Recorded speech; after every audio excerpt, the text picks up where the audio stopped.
तो आपके वालिदैन हमेशा गैर जिम्मेदार रहे हैं? जब वालिदैन अपने फराइज ना निभा सकें तो क्या इससे ज्यादा कोई गैर जिम्मेदार हो सकता है क्या? बताइए। ठीक है, इतना सब कुछ होने के बावजूद भी उनके लिए मैंशन खरीदा और उनके साथ भी रह रहे हैं, इसकी क्या वजह है? मेरी बहन भी अक्सर यही सवाल करती है, जानती हैं? अच्छा, वाकई? तो आप अपनी बहन को क्या जवाब देते हैं इस सवाल का?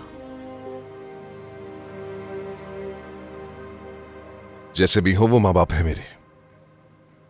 क्या करूं मैं? सड़क पे तो नहीं फेंक सकता। लेकिन उन्होंने तो फेंक दिया था, वो भी उस वक्त जब आप छोटे थे। शायद आपको अंदाजा नहीं हो रहा, हम अहम मौजू से हट गए हैं। यहां आपके पास अपनी बेटी के लिए आया हूं, अपने माँ बाप की बात करने के लिए नहीं। अपने लिए भी नहीं आया। पिछली मुलाकात में आपने कहा था कि आप बाप होने का फर्ज नहीं निभा सके और ना ही खुद से किया हुआ वादा पूरा कर सके।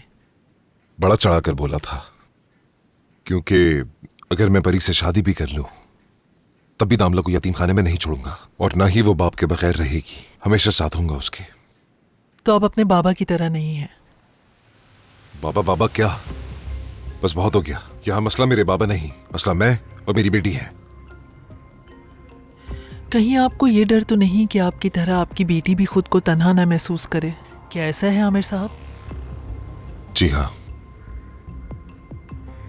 यानी वो भी अकेली होगी तो आपकी तरह खुद को यतीम महसूस करेगी?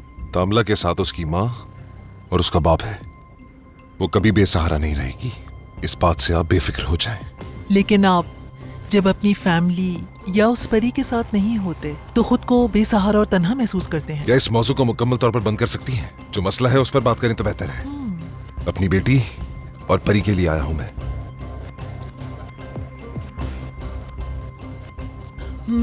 तो ठीक है, हम अपने असल मौजू पर वापस आ जाते हैं। मैंने आपसे पूछा था कि आपने फैसला करने में जल्दी क्यों की, और आपने इस सवाल का जवाब दिया था कि आप 2 कश्तियों में सवार नहीं हो सकते और ना ही आप अकेला रहना चाहते हैं। यानी दोबारा आप खुद को यतीम महसूस नहीं करना चाहते, ऐसा ही है? मैं अपनी तन्हाई से उकता चुका हूं डॉक्टर, और ये सब इसलिए नहीं कि मैं बुज़दिल या फिर कमजोर हूं। मैं चाहता हूं कि मैं बस खुश रहूं, और ये तभी मुमकिन है जब परी साथ होगी। लेकिन अपनी बेटी को खोने से डरता हूं।